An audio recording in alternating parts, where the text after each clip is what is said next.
मिथिला में मकर संक्रांति खाली एकटा त्योहार नहीं बल्कि हम सब हक पहचान छी। जखन सूर्य धनु राशि सँ मकर राशि में प्रवेश करै छथिन तखन मिथिला में एही पर्व के तिला संक्रांति कहल जाइत अछि। एही दिन सबसँ पहिने कड़क ठंड में पवित्र नदी या पोखर में स्नान करल जाइत अछि। ओकर बाद ब्राह्मण के सिद्धा दान देल जाइत अछि। सबसँ भावुक रस्म छी तिल बहिनाय। एही में घरक बड़ बुजुर्ग बच्चा के तिल खैवाइत पूछैत छथिन, तिल बाहब अर्थात बुढ़ापे में हमर भार उठाइबे। आ बच्चा जवाब दैत अछि, हाँ बाहब।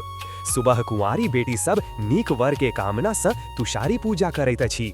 आ संझा में नव विवाहित महिला सब पति के लंबा उम्र के लेल साँझ पावन में गौरी पूजा करैत अछि। मिथिला के खान पान भी अलग छैक। सुबह ठंडा दही चूड़ा गुड़ आ तिलकुट आ संझा गर्मा गर्म खिचड़ी घी आ तिलकुट के तरुआ।